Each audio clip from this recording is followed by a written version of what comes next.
بسم اللہ الرحمن الرحیم بسم اللہ الرحمن الرحیم الحمد للہ والصلاة علی اہلہا۔ عزیز طلباء، السلام علیکم ورحمۃ اللہ وبرکاتہ۔ شرح الاول کتاب الصلاۃ درس نمبر 335 میں خطبات جمعہ کے مندرجات اور مشتملات پر بحث ہوگی۔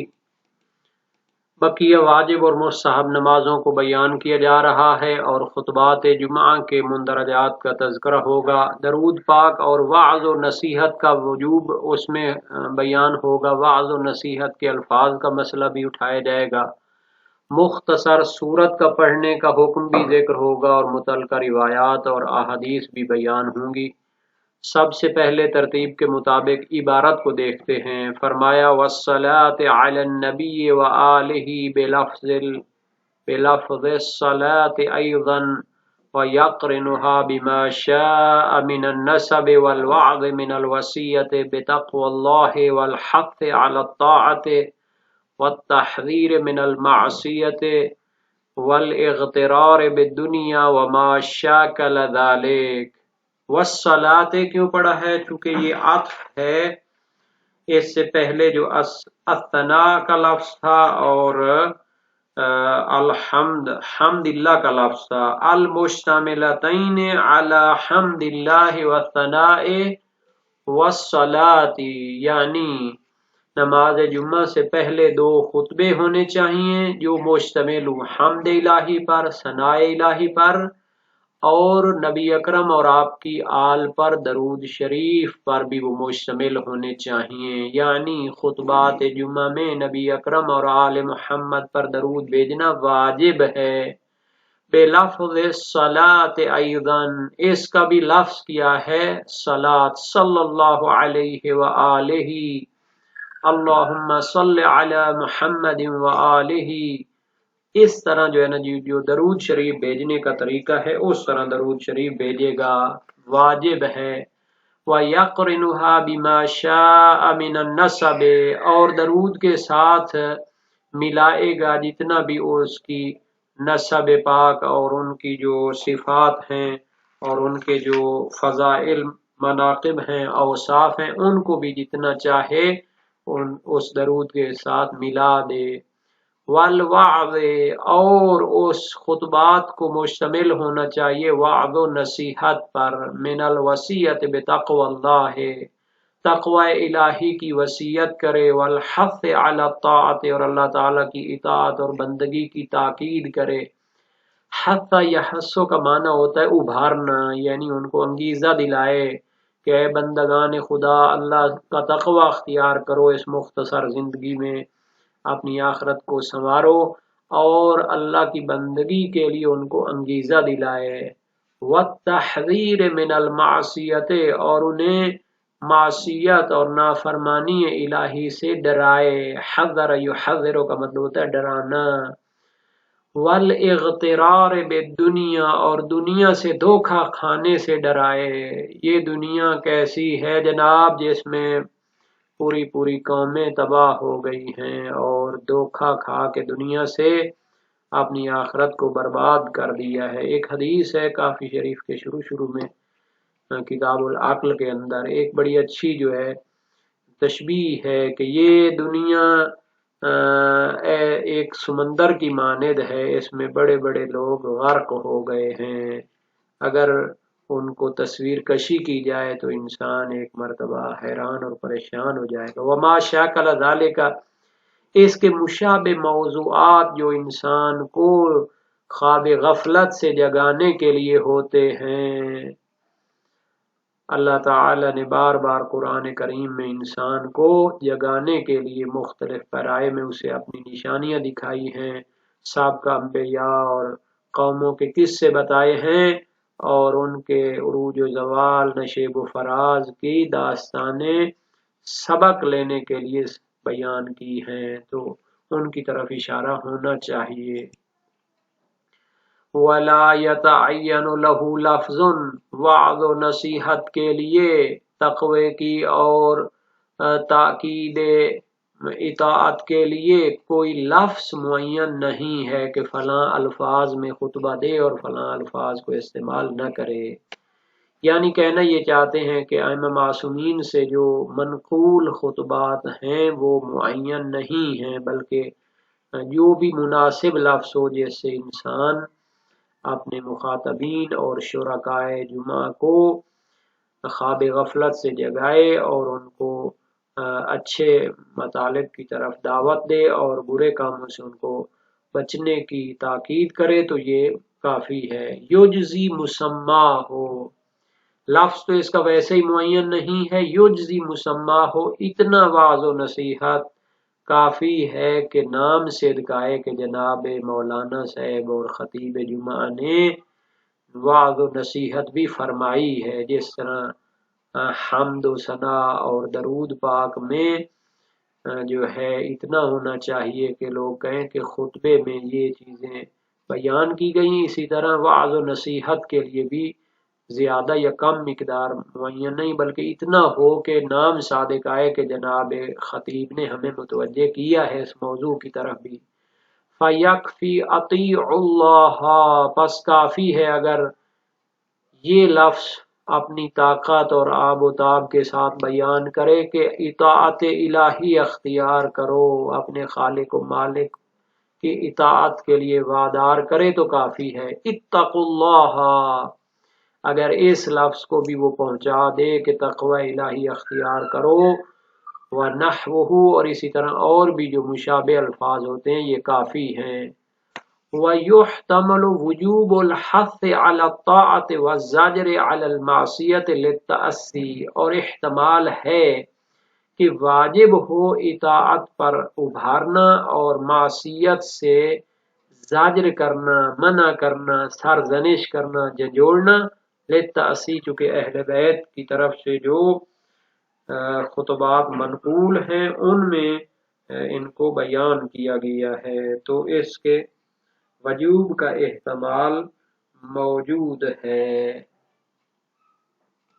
یہ جو احتمال بیان کیا ہے یہ یجزی مسمہ ہو کے مقابلے میں ہے، چونکہ ہم کہہ رہے تھے کہ اتنا وہ امر کر دے اور ایک مختصر عبارت پیش کر دے تو کافی ہے، لیکن فرماتے ہیں کہ اس میں اطاعت کی تاکید اور اس کی ترغیب دلانا واجب ہو سکتا ہے اور معصیت سے ڈرانا اور سرزنش کرنا تفصیل کے ساتھ بھی واجب ہو سکتا ہے۔ للتأسی، چونکہ امام علی علیہ السلام سے جو خطبات منقول ہیں تو آپ نے ان میں کیا کیا ہے، معصیت سے ڈرایا ہے اور اطاعت کی تشویق دلائی ہے۔ جنت و جہنم کی نعمات کی طرف اشارہ کرے اور جنت اور جہنم میں جانے والوں کی صفات کی طرف اشارہ کرے، اس کی دلیل امام علی علیہ السلام کے اور باقی معصومین کے خطبات ہیں جو آپ نے تفصیل کے ساتھ اس میں بیان کی ہیں چیزیں، تو امام کی پیروی اس بات میں ہونی چاہیے۔ وَقِرَاءَةِ سُورَةٍ خَفِيفَةٍ قَصِيرَةٍ أَوْ آيَةٍ تَامَّةِ الْفَائِدَةِ، اسی طرح ان خطبات کو مشتمل ہونا چاہیے ایک مختصر سورت کی قراءت پر، یعنی خطبات جمعہ میں مختصر سورت کا پڑھنا بھی واجب ہے۔ اگر پوری سورت مختصر نہ پڑھے تو آیت تامۃ الفائدہ پڑھ لے، یعنی اس کو مشتمل ہونا چاہیے قراءت آیت پر کہ جو تامۃ الفائدت ہو اور مستقل معنی اور مطلب کو پہنچائے، مکمل طور پر اپنے معنی کو پہنچائے۔ بِأَن تَجْمَعَ مَعْنًى مُسْتَقِلًّا يُعْتَدُّ بِهِ مِنْ وَعْدٍ أَوْ وَعِيدٍ، یعنی وہ آیت ایک ایسے مستقل اور جامع معنی پر مشتمل ہو کہ جو کیا ہے قابل توجہ ہوتا ہے، من وعد، یعنی اللہ تعالیٰ نے جو نیکوکاروں کے لیے وعدے فرمائے ہیں کہ اگر تم کیا کرتے ہو، تقوی اختیار کرتے ہو اور اطاعت اختیار کرتے ہو تو تمہارے لیے جنت ہوگی۔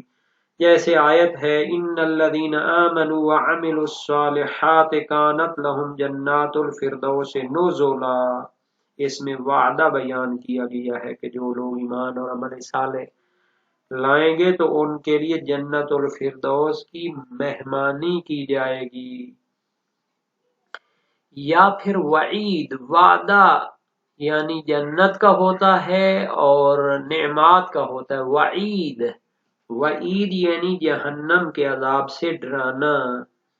تو ایسی کوئی آیت پڑھے کہ جس میں جہنم کے عذاب سے ڈرایا گیا ہو، مثال ان الذین کفروا لهم نار جہنم لا یقضى علیہم فیموتوا ولا یخفف عنہم من عذابها کذالک نجزی کل کفور۔ بے شک جو لوگ کفر اور نافرمانی اختیار کرتے ہیں تو ان کے لیے جہنم کی آگ ہے۔ لا یقضى علیہم فیموتوا، ان کی قضا اور موت نہیں آئے گی کہ وہ وہاں پر ختم ہو جائیں۔ لا یخفف عنہم من عذابها، اور ان کو عذاب سے کمی نہیں کی جائے گی۔ کذالک نجزی کل کفور، اسی طرح ہم ہر کافر اور منکر کی کو جزا دیتے ہیں۔ او حکم یا احکام کے متعلق جو آیات ہیں قرآن کریم میں اس کو پڑھے۔ 500 آیات کو آیات الاحکام کہا جاتا ہے۔ ان کے بارے میں مستقل کتابیں لکھی گئی ہیں، عربی زبان میں زیادہ ہیں، ہمارے ہاں بھی کچھ ہیں لیکن اتنا زیادہ اس پر کام نہیں ہوا۔ اب اس پر مستقل کتابیں لکھنی چاہیے۔ مثال کے طور پر نماز کے احکام، طہارت کے احکام، روزے، خمس، زکوٰۃ کے احکام اور حج، زکوٰۃ، باقی جتنے بھی مسائل ہیں شریعت کے ان کے بارے میں جو آیات ہیں ان کو آیات الاحکام کہتے ہیں۔ والسارق والسارقۃ فاقطعوا ایدیہما جزاء بما یعملون، یا اس طرح جو اس کا تتمہ ہے، یعنی چور اور چورنی کے ہاتھ کاٹ دو جو انہوں نے عمل کیا ہے اس کی پاداش میں۔ یہ حکم الہی کی آیت ہے۔ او قصۃ تدخل فی مقتضی الحال، یا ایسے قصہ سے انبیاء اور داستانیں جو عبرت آموز داستانیں اللہ تعالیٰ نے قرآن میں سابقہ انبیاء اور اقوام اور قوموں کی بیان کی ہیں، ان کے متعلق جو آیتیں ہیں ان کو پڑھے۔ تدخل فی مقتضی الحال، اور جیسے موضوع پہ وہ گفتگو کرنا چاہتا ہے اس کے مطابق وہ کیا ہے ان قصوں میں سے کسی کی آیت پڑھ دے۔ مقتضی حال یعنی تقاضے کو دیکھے کہ کیسی محفل ہے اور کیسا ماحول ہے، اس کے مطابق ان کو متوجہ کرنے کے لیے سابقہ انبیاء کی جو داستانوں کے قصے اور وہ کیا ہیں آیات ہیں ان کو پڑھے۔ فلا یجزی مثل مدہامتان، تو فقط یہ جو آیت سورہ رحمان میں ہے مدہامتان یہ کافی نہیں ہے، چونکہ اس کا معنی مستقل اور مکمل نہیں ہوتا بلکہ اس کے سیاق و سباق کو بیان کرنا پڑتا ہے۔ چونکہ سورہ رحمان نعمات کو بیان کرنے کے لیے وسیع و عریض مطالب پہ مشتمل ہے، تو یہ ایک لفظ پہ مشتمل جو آیت ہے اس کا مطلب اس سیاق و سباق میں سمجھ میں آتا ہے، لیکن ایسے اگر خطبہ جمعہ کے آخر میں اس طرح کرے تو لوگ نہیں سمجھ پائیں گے۔ یا یہ آیت پڑھنا وَأُلْقِيَ السَّحَرَةُ السَّاجِدِينَ، یہ بھی کافی نہیں ہے، کیوں؟ چونکہ یہ ایک پوری داستان کا نتیجہ ہے یا اس کا ایک حصہ ہے، جب تک وہ ساری بیان نہ ہو تو یہ آیت پڑھنے سے کچھ بھی سمجھ میں نہیں آنے والا۔ حضرت موسیٰ کے زمانے میں فرعونیوں کے گروہ سے جو جادوگر بلائے گئے تھے اور انہوں نے بڑے وعدے لیے تھے جناب فرعون سے کہ اگر ہم آپ کے لیے فتح حاصل کریں تو پھر اس نے کہا جو بھی لینا ہو بعد میں، اب آپ لوگ ادھر میری جو ہے نا مشکل کو حل کرائیں۔ وہ خود خدائی کا دعویٰ کرتا تھا لیکن محتاج تھا ان جادوگروں کا، انہوں نے جادو کیے۔ تو پھر نبی خدا نے جب ان کے مقابلے میں معجزہ دکھایا اور اپنے عصا کو پھینکا تو اس نے ان کے سب جو جادو والے کرتوت تھے ان کو کیا کر لیا، ہضم کر لیا۔ وہ لوگ چونکہ صاحب فن تھے، بات کی تہ کو سمجھتے تھے کہ اس طرح ایک جادو دوسرے کو کھا نہیں سکتا، یہ تو کنیکٹڈ ہے الہی طاقتوں سے، تو وہ کیا ہو گئے، حضرت موسیٰ کے رب کے سامنے سجدہ کرنے لگے۔ القی السحرۃ ساجدین، جادوگر سجدے کے لیے گر گئے۔ جب تک وہ پورا قصہ بیان نہ ہوگا تو یہ معنی سمجھ میں نہیں آتا۔ یہ خطبات جمعہ کے مندرجات کی بحث ہے۔ یہ جو چیزیں یہاں پر بیان ہوئی ہیں ان کے ادلہ کی طرف بھی مختصر طور پر اشارہ ہو جائے تو درود شریف پڑھنا تو یہ کیا ہے، اکثر علماء شیعہ نے کہا ہے کہ واجب ہے نبی اکرم پر درود شریف پڑھنا۔ صحیح ہے محمد ابن مسلم کوفی میں یہ بیان ہوا ہے وجوب۔ محقق ہلی نے نافع اور معتبر میں، سید مرتضیٰ سے بھی منقول ہے کہ درود شریف پڑھنا پہلے خطبے میں واجب نہیں ہے، چونکہ سمعہ کی روایت سے وہ استدلال کرتے ہیں، چونکہ اس میں دوسرے خطبے میں درود شریف منقول ہے، لیکن اس کی پھر تقیید کرنی پڑے گی صحیح ہے محمد ابن مسلم کوفی کے ذریعے۔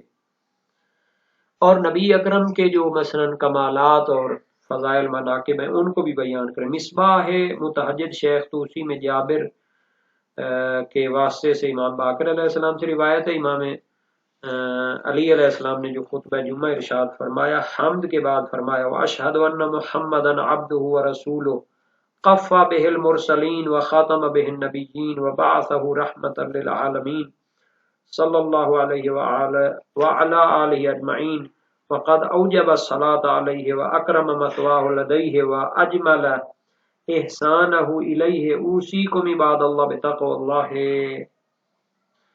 دوسرے خطبے میں ارشاد فرمایا اشہد ان محمدا عبدہ المصطفى ورسولہ المجتبى وامینہ المرتضى ارسلہ بالحق بشیرا ونذیرا داعیا الیہ وسراجا منیرا فبلغ رسالته وأدى الأمانة ونصح الأمة وعبد الله حتى أتاه اليقين فصلى الله عليه وآله في الأولين وصلى الله عليه وآله في الآخرين وصلى الله عليه وآله يوم الدين أوصيكم عباد الله بتقوى الله۔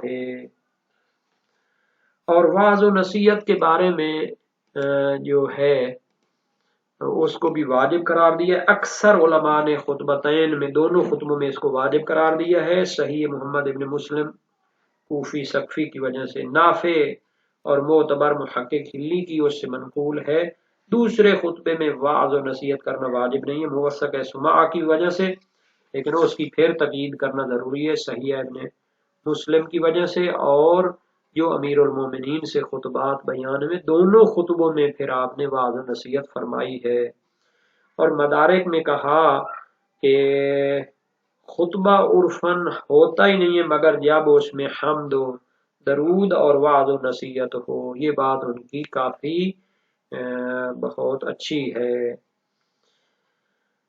اور اس کے لیے کوئی لفظ معین نہیں ہے بلکہ کافی ہے اتنا ہو کہ وعظ و نصیحت صادق آئے۔ بعض سے منقول ہے کہ اس میں کوئی اختلاف نہیں ہے، اور نبی اکرم اور ائمہ معصومین علیہ السلام سے جو خطبات منقول ہیں ان میں اختلاف بھی اس پر شاہد ہے کہ کوئی خاص لفظ معین نہیں ہے، اور اس میں بہت زیادہ طول دینا بھی واجب نہیں بلکہ عطی اللہ جیسی جو عبارتیں وہ بھی کافی ہیں، جیسا کہ علامہ ہلی نے نہایت الاحکام میں فرمایا ہے۔ اور اسی سے نہایہ میں منقول ہے لا یکفی الاقتصار علی التحذیر من الاغترار بالدنیا وزخارفها، دنیا اور اس کے کیا کہتے ہیں رنگینیوں سے، دھوکہ کھانے سے ڈرانے پر اکتفا کرنا کافی نہیں ہے۔ لِأَنَّهُ قَدْ يَتَنَاهَى بِهِ الْمُنْكِرُونَ لِلْمَعَادِ، چونکہ اس سے تو کبھی معاد کے منکر بھی ڈر جاتے ہیں۔ بَلْ لَا بُدَّ مِنَ الْحَمْلِ عَلَى طَاعَةِ اللَّهِ وَالْمَنْعِ مِنَ الْمَعْصِيَةِ، بلکہ اسے اطاعت خدا کے لیے ابھارنا چاہیے اور گناہوں اور معصیت و نافرمانی سے منع کرنا چاہیے۔ اس کی تائید موثق سماع میں ہوتی ہے یوسی بتقوی اللہ، اس میں آیا ہے صحیح محمد ابن مسلم میں والوصیۃ بتقوی اللہ، تو یہ بہتر ہے۔ اور تعصی کی وجہ سے واجب ہے اطاعت کی انگیزہ دلانا اور معصیت سے روکنا۔ یہ جو احتمال کی صورت میں بیان کیا تھا تو جابر کی روایت جو مصباح المتحدث شیخ توسی میں ہے تو امام علیہ امیر المومنین نے مفصل طور پر ان کو وصیت کی ہے تقوی کی، اور دونوں خطبوں میں ایک مختصر صورت کو بھی پڑھنا واجب ہوتا ہے۔ مشہور نظریہ یہی ہے شیعہ فقہا کا، اور اس کی موثق سمع دلیل ہے امام صادق علیہ السلام سے، ينبغي للإمام الذي يخطب بالناس يوم الجمعة أن يلبس عمامة في الشتاء والصيف۔ امام اور خطیب جمعہ جو ہے وہ عمامہ پہنے سردی گرمی میں، یتردد ببرد یمنی و عدنی، اور وہ کیا کرے برد یمنی یا عدنی پہنے، چادر جو ہوتی ہے فینسی چادر، یخطب و قائم کھڑے ہو کر خطبہ دے، یحمد اللہ و یثنی علیہ حمد و ثنا کرے، ثم یوصی بتقوی اللہ پھر تقوی کی وصیت کرے، ثم یقرأ سورۃ من القرآن قصیرۃ پھر چھوٹی سی سورت پڑھے قرآن کی، ثم یجلس ثم یقوم فیحمد اللہ و یثنی ویصلی علی النبی وعلی ائمۃ المسلمین ویستغفر للمسلمین للمؤمنین والمؤمنات۔ تو فَإِذَا فَرَغَ مِنْ هَذَا قَامَ الْمُؤَذِّنُ فَأَقَامَ فَصَلَّى بِالنَّاسِ رَكَعَتَيْنِ۔ تو اس میں بھی یہی ہے جناب، دوسرے خطبے میں بھی استغفار بھی کرنی۔ صحیح محمد ابن مسلم امام باقر علیہ السلام سے ہے، خطبہ جمعہ اس میں منقول ہے، خطبہ مشتمل حمد خدا ثنا وصیت بتقوی اللہ وعظ، اور فرمائے اقرا سورۃ من القرآن وادع ربک وصلی علی النبی وادع للمؤمنین والمؤمنات۔ پھر بیٹھ جاؤ تھوڑا، پھر دوسرے خطبے میں بھی اسی طرح چیزیں ہونی چاہیے، آئمہ کے نام لے کر ان پر درود شریف پڑھنا چاہیے، اور دعا تعجیل فرج کی کرنی چاہیے، اور آخر میں ان اللہ یامر بالعدل والاحسان پڑھے۔ لیکن صبح کی خبر میں پہلے خطبے میں صورت ہے اور دیگر مستحبات بھی، اور لفظ بھی ینبغی کا ہے یعنی سزاوار ہے، عدم وجوب سے سمجھا جاتا ہے۔ اکثر متاخرین جیسا کہ روض الجنان میں بھی عدم وجوب سورہ کاملہ کی طرف گئے ہیں۔ دوسرے خطبے میں قراءت کے وجوب کے لیے دلیل نہیں ہے مگر صحیح محمد ابن مسلم جس میں ان اللہ یامر بالعدل والاحسان کا ذکر ہے، تو اس سے تو پوری صورت کا وجوب ثابت نہیں ہوتا۔ شیخ توسی خلاف میں اکثر متاخرین آیت تامہ کو بھی کافی سمجھتے ہیں۔